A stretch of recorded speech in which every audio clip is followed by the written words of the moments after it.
Hello friends, आपका स्वागत है मेरे चैनल स्टडी ब्लो में। तो दोस्तों आज हम बात करने वाले हैं बीए के स्टूडेंट जो कि सेकंड सेमेस्टर में हैं, हिस्ट्री के फर्स्ट चैप्टर के। ठीक है, हिस्ट्री का फर्स्ट चैप्टर आज हम पढ़ेंगे, जो कि है ईस्वी 300 से 1200 तक साक्ष्यों का सर्वेक्षण। ठीक है, ईस्वी 300 से 1200 तक साक्ष्यों का सर्वेक्षण। तो दोस्तों अब इस चैप्टर को हम स्टार्ट करते हैं। ठीक है, इसकी प्रस्तावना देख लेते हैं। स्रोत या साक्ष्य अतीत के विभिन्न अवशेष हैं जो इतिहास के पुनर्निर्माण में हमारी मदद करते हैं। मतलब जो भी हमें साक्ष्य मिलते हैं इतिहास के, उससे हमें क्या इतिहास को जानने में मदद मिलती है और इतिहास को दोबारा से बनाने में मदद मिलती है। समय के साथ साक्ष्यों के अध्ययन के तरीकों में भी परिवर्तन होता रहता है। दूसरे शब्दों में अतीत को चित्रित करने के लिए एक ही तरह के साक्ष्यों की व्याख्या अलग अलग तरीक़ों से की जा सकती है। मतलब जैसे जैसे समय बदला है तो उस हिसाब से जो हिस्ट्री को पता करने के जो तरीके हैं वो मतलब बदले हैं और बहुत सारी नई चीज़ें आई हैं। ठीक है, यह इतिहासकार की भूमिका को महत्वपूर्ण बनाता है क्योंकि वे अतीत और वर्तमान के बीच संबंध स्थापित करने का प्रयास करते हैं।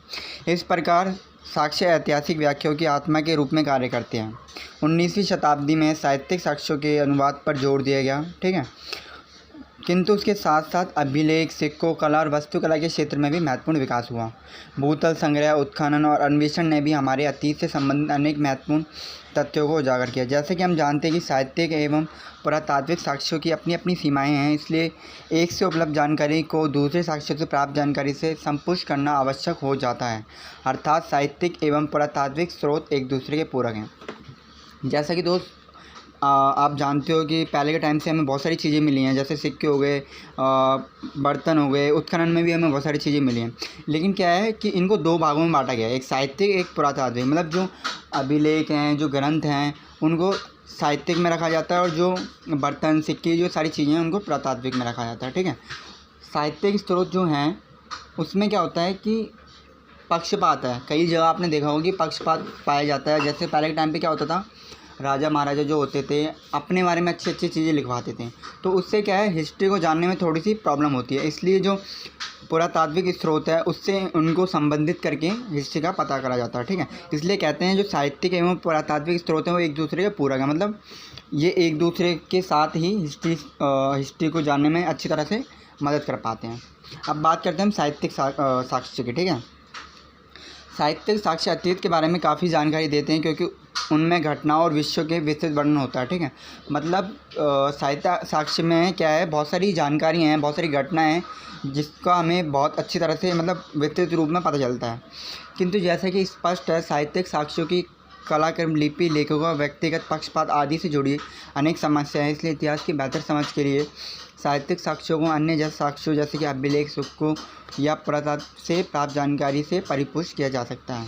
मतलब ये है कि जो पहले साहित्यिक साक्ष्य में जो मिले हैं उसमें क्या थोड़ा बहुत पक्षपात की समस्या, जैसे मैंने अभी आपको बताया कि उसमें क्या था कि जो राजा महाराजा जो थे अपने बारे में लिखवाया करते थे। अपने मतलब होता है ना कि इतिहास में उनका नाम हो तो अपने बारे में अच्छी चीज़ें लिखवाया करते थे। और इसलिए क्या करा जाता है, जो अभिलेख, सिक्के और ये जो सारी चीज़ें हैं इनसे इनको मैच करके इसकी पुष्टि की जाती है। साक्ष्य जो हैं उनको भी हम 3 भागों में बांट सकते हैं। ठीक है, एक आपका हो गया धार्मिक साहित्य, गैर धार्मिक साहित्य और विदेशी साहित्य। धार्मिक साहित्य में क्या है, जो भी धार्मिक चीज़ें मतलब धर्म से रिलेटेड जो भी चीज़ें लिखी गई हैं या जो भी चीज़ें हमें इतिहास से प्राप्त हुई हैं तो उसको क्या धार्मिक साहित्य में रखा गया। ठीक है, धार्मिक साहित्य में जैसे आपका पुराण हो गया, महाभारत हो गया, रामायण, जो भी चीज़ें लिखी गई हैं उससे हमें इतिहास के बारे में जानने में मदद मिलती है।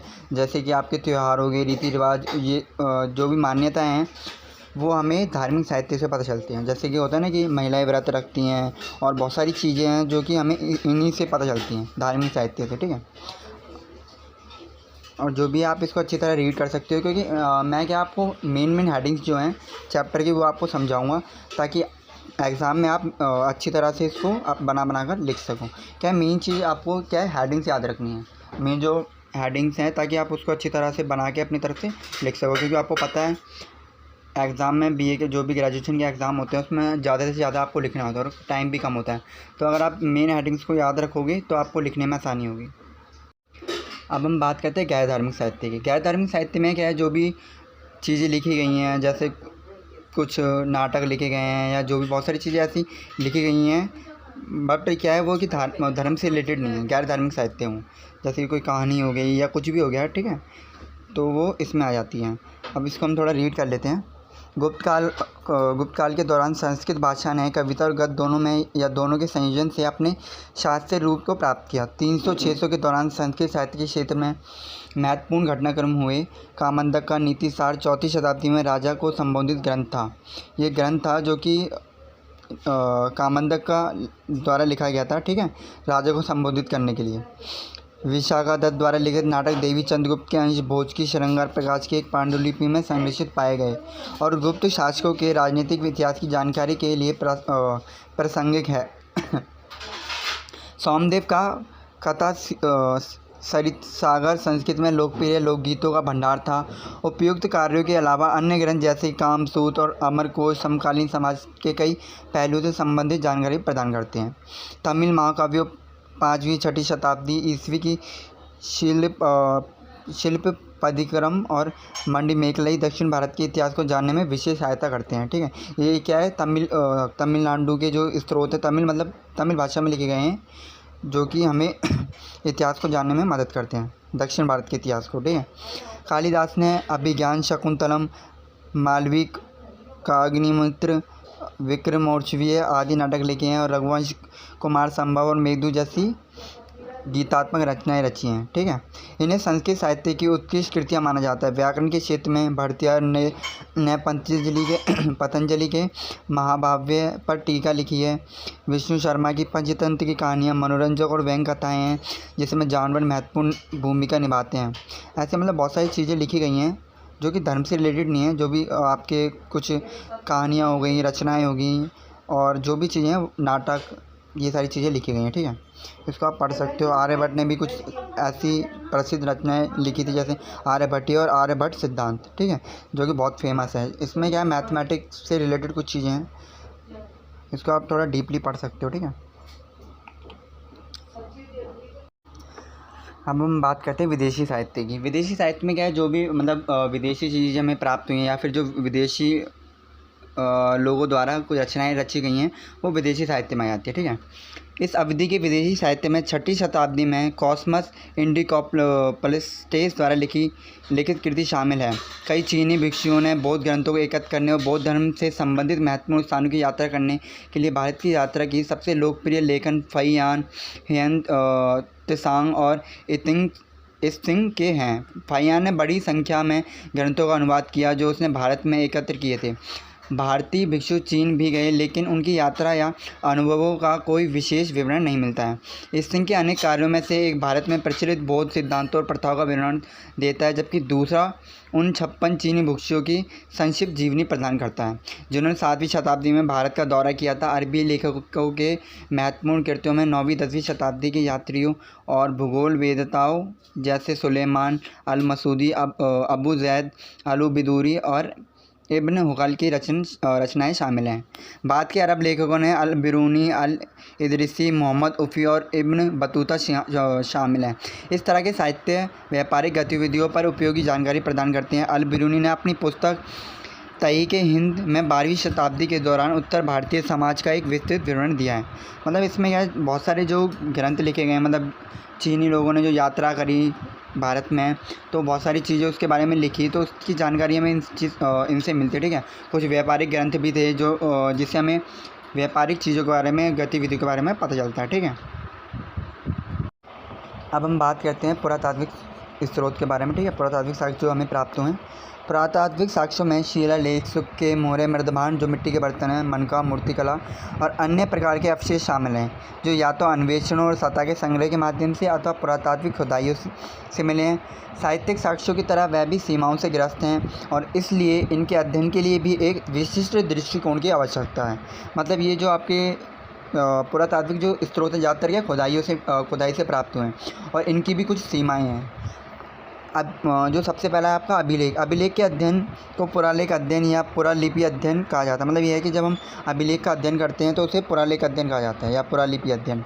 अभिलेख ऐसा लेखन है जो पत्थर, लकड़ी, धातु, हाथी दांत की पट्टियों, कांसे की मूर्तियों, ईंटों, मिट्टी के गोले, मिट्टी के बर्तनों आदि पर उकेरा जाता है। पुरालेख अध्ययन में अभिलेख के इकाइयों को समझना और उसमें मौजूद जानकारी का विश्लेषण करना शामिल है। 3वीं शताब्दी के अंत तक संस्कृत उत्तरी भारत में अभिलेखों की भाषा के रूप में प्रचलित हो गई। इसने धीरे धीरे न केवल उपमहाद्वीप में बल्कि दक्षिण पूर्व एशिया जैसे क्षेत्रों में भी उच्च सांस्कृतिक, धार्मिक और राजनीतिक शक्ति से जुड़ी भाषा का दर्जा प्राप्त किया।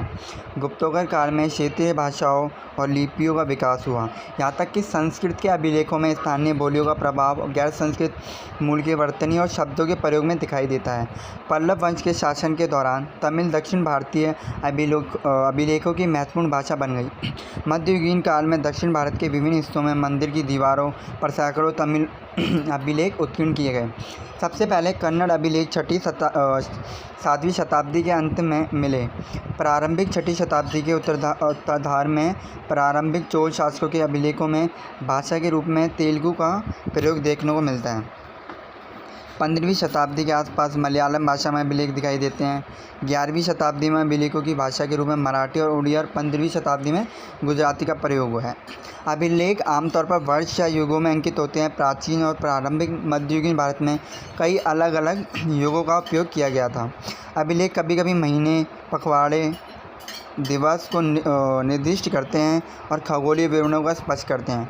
अभिलेखों को उनके विषय वस्तु और उद्देश्य के आधार पर विभिन्न प्रकारों में वर्गीकृत किया जा सकता है, जैसे कि आधिकारिक, दानात्मक, समर्पित और स्मारक।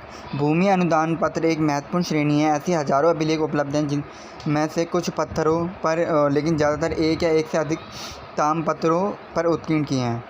उनमें से अधिकांश राजाओं द्वारा ब्राह्मणों और धार्मिक प्रतिष्ठानों को दिए गए अनुदान हैं।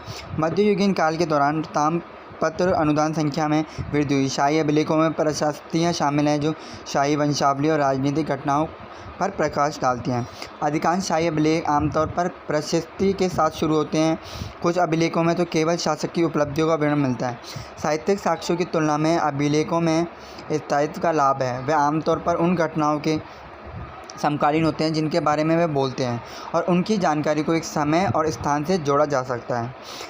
उनमें किए गए परिवर्तन और परिवर्धन का पता आमतौर पर बिना कठिनाई के लगाया जा सकता है।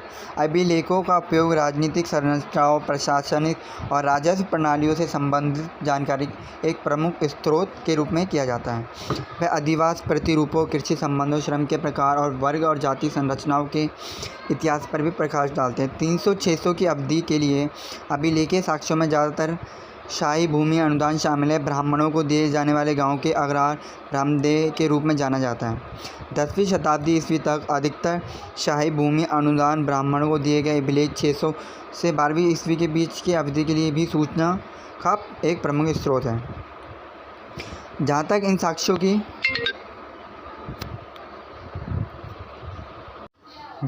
साक्ष्यों की विशेषताओं का सवाल है, ये ज़्यादातर चरित्र साहित्य का एक संक्षिप्त रूप था जो इस अवधि में काफ़ी लोकप्रिय हुआ। ठीक है, ये जो था आपका अभिलेख जो थे लिखे गए थे, पुरातात्विक जो साक्ष्य आपके उसके बारे में। ठीक है, इसको आप थोड़ा और डीपली पढ़ के और समझ सकते हो, और आपको कोई क्वेश्चन हो तो उसको कमेंट कर सकते हो। अब बात करते हैं हम सिक्कों की, जो हमें सिक्के मिले मध्यकालीन इतिहास से। सिक्कों के अध्ययन को न्यूमिज्मेटिक्स कहा जाता है, मतलब जो सिक्कों का जो हम अध्ययन करते हैं उसको क्या कहा जाता है, न्यूमिज्मेटिक्स। ठीक है, आधुनिक समय में मुद्रा का प्रयोग विनिमय के माध्यम, मूल्य के भंडार, एक इकाई और भुगतान के माध्यम के रूप में कार्य किया जाता है। मतलब ये होता है कि जो सिक्कों का उपयोग क्या होता है कि होता है ना कि हम किसी चीज़ का आदान प्रदान करते हैं, जो भी है। ठीक है, विनिमय का एक माध्यम है। ठीक है, माल या सेवाओं के आदान प्रदान के लिए मुद्रा को स्वीकार किया जाता है। पूर्वी दक्कन में सातवाहन काल के बाद निचली कृष्णा घाटी के इक्ष्वाकुओं ने सातवाहन सिक्कों के अनुरूप सीसा के सिक्के जारी किए। गुप्त राजाओं ने अच्छी तरह से निष्पादित सोने के सिक्के जारी किए। दीनार के रूप में जाने वाले यह सिक्के ज़्यादातर उत्तर भारत में पाए गए। इसमें राजा के शासनकाल को दर्शाया गया है। समुद्रगुप्त और कुमारगुप्त प्रथम के सिक्कों के उदाहरण उल्लेखनीय हैं। समुद्रगुप्त को वीणा बजाते हुए दिखाया गया है। गुप्त सिक्कों के पीछे की और धार्मिक चिन्ह और राजाओं की धार्मिक संबंधिता को दर्शाते हैं। स्कंदगुप्त के शासनकाल के बाद सोने के सिक्कों की शुद्धता में गिरावट आई। गुप्त राजाओं ने चांदी के सिक्के भी जारी किए, किंतु तांबे के सिक्के बहुत कम हैं। कभी कभी सिक्के न केवल राजाओं के नाम अपितु जीवनी संबंधी विवरण भी प्रदान करते हैं। उदाहरण के लिए गुप्त राजा चंद्रगुप्त प्रथम ने एक लिच्छवी राजकुमारी से शादी की, और यह विवरण सिक्कों से प्राप्त होता है। सिक्कों ने यह साबित करने की मदद की है कि समुद्रगुप्त और चंद्रगुप्त द्वितीय के शासनकाल के बीच रामगुप्त नामक एक गुप्त शासक ने राज्य किया था। समुद्रगुप्त और कुमारगुप्त प्रथम द्वारा किया गया ये अश्वमेध यज्ञ उनके सिक्कों पर दर्ज है। समुद्रगुप्त के तीरंदाज और युद्ध कुलाड़ी के दर्शाते सिक्के एक प्रकार के उसके युद्ध कौशल और पराक्रम को दिखाते हैं, जबकि उसके वीणा वादक प्रकार के सिक्के उसके व्यक्तित्व के अलग पहलू को प्रतिनिधित्व करते हैं। विनिमय और प्रमाणीकरण के अतिरिक्त सिक्के और मुहर सार्वजनिक संदेश देने वाला माध्यम भी है। गुप्त राजाओं ने बड़ी संख्या में सोने के सिक्के जारी किए जिन्हें दीनारस कहा जाता है। चंद्रगुप्त द्वितीय, कुमारगुप्त प्रथम, स्कंदगुप्त और बुद्धगुप्त जैसे शासकों ने भी चांदी के सिक्के जारी किए जो वजन में पश्चिमी क्षत्रपों द्वारा किए गए सिक्कों के समान थे। गुप्त काल के तांबे के सिक्के दुर्लभ हैं। समकालीन राजवंशों ने सिक्कों में कंदम, इक्ष्वाकु, विष्णुकुंडी और नाग के सिक्के शामिल हैं। बसाड़, भीता और नालंदा जैसे स्थलों पर बड़ी संख्या में मोहरें मिलती हैं। प्रारंभिक मध्ययुगीन काल के इतिहास के रूप में मौद्रिक साक्ष्य निरंतर बहस का विषय है। कुछ इतिहासकार मौद्रिक साक्ष्यों के आधार पर इस अवधि को व्यापार और शहरी केंद्रों में गिरावट के रूप में वर्णित करते हैं। हालांकि इस परिकल्पना पर हाल के अध्ययनों ने नव विचार व्यक्त किए हैं। मध्ययुगीन काल में राजवंशियों द्वारा मिश्र धातु सिक्का श्रृंखला जारी की गई थी। गंगा घाटी की में मिश्र धातु सिक्का श्रृंखला के सिक्के गुर्जर प्रतिहार राज्य में प्रचलित थे, जबकि अन्य सिक्के राजपूताना और गुजरात में प्रचलित थे। तांबे के सिक्कों का प्रयोग 8वीं शताब्दी में मध्य से 9वीं शताब्दी के मध्य सिंध के अरब गवर्नरों द्वारा किया गया था। कश्मीर में तांबे के सिक्कों का विनिमय के बिल द्वारा संपूरित किया जाता है। 7वीं शताब्दी के दौरान बंगाल के राजाओं ने सोने के सिक्के जारी किए। पाल और सेन राजवंशियों का भी कोई भी सिक्का नहीं मिलता है। 7वीं और 13वीं शताब्दी के बीच बंगाल में कई सिक्कों को हरिकेश सिक्कों के रूप में जाना जाता था और यह एक स्थानीय पूर्वी श्रृंखला थी जिसे विभिन्न इलाकों के नाम से जारी किया गया था। सुदूर दक्षिण में शेर और बेल की आकृति से रूपांकित सिक्के, जिनमें कुछ पर शीर्षक भी उत्कीर्ण हैं, पल्लवों को बताए जाते हैं। चोल सिक्कों पर बाघ का प्रतीक अंकित मिलता है। अनेक चोल ताम्र पात्र अभिलेखों में बाघ, मछली और धनुष देखने को मिलते हैं, जो यह दर्शाता है कि चोलों ने इन दोनों राजवंशों पर राजनीतिक वर्चस्व हासिल किया था। प्रारंभिक मध्ययुगीन भारत के कई हिस्सों में छोटे छोटे लेन देन के लिए कौड़ियों का इस्तेमाल भी होता था। अब हम बात करते हैं जो अन्य हमें जो पुरातात्विक साक्ष्य मिले हैं, ठीक है, उनके अवशेषों के बारे में, ठीक है। यद्यपि 300-600 की अवधि के कई वास्तुशिल्प और मूर्तिकला के अवशेष हैं, उनमें से अधिकांश धार्मिक प्रकृति के हैं। पुराना किला, अहिच्छत्र, बसाड़, भीता, अरिकामेडु और कावेरीपट्टिनम जैसे स्थलों पर खुदाई में बहुत महत्वपूर्ण पुरावशेष प्राप्त हुए हैं। गुप्त काल के शहरों में संबंधित पुरातात्विक साक्ष्य बहुत कम हैं। दिल्ली में पुराने किला में पुनः उपयोग की गई ईंटों से बनी संरचनाओं के अवशेष थे। गुप्त काल के आरंभ का एक सीढ़ीदार मंदिर अहिच्छत्र में पाया गया। गुप्त काल के संरचनात्मक ढांचे को होलाखेड़ा, लखनऊ जिला में प्राप्त हुआ। मध्य गंगा घाटी में राजघाट में पाई गई ब्राह्मी लिपि में अंकित एक मुहर उल्लेखनीय है। पटना के कुम्भहार में एक बौद्ध मठ के अवशेष मिले हैं। निचला गंगा घाटी में मास्तनागढ़ में पकी हुई ईंट से बने अवशेष प्राप्त हुए हैं। बसाड़ में उत्खनन में सैकड़ों मोहरों के प्रमाण मिलते हैं। गुप्त काल की संरचनाएं बड़ी थी लेकिन टूटी हुई और पुरानी ईंटों से बनी थी, जिसे विपरीत शुंग और कुषाण काल के दौरान अधिकतर भवन नवीन ईंटों से बने थे। इलाहाबाद के पास भीता में विभिन्न अवधियों की संरचनाएं 300-600 में ज़्यादातर संरचनाएं फिर से इस्तेमाल या टूटी हुई पुरानी ईंटों से बनी हैं। उपमहाद्वीप के विभिन्न हिस्सों में नगरों में मठों की उपस्थिति धर्म और व्यापार के बीच संबंध दर्शाती है। व्यवस्थित खुदाई की कमी के कारण प्रारंभिक मध्ययुगीन भारत के इतिहास के पुनर्निर्माण के लिए अन्य साक्ष्यों से उपलब्ध होने वाली जानकारी पर भी निर्भर रहना होगा।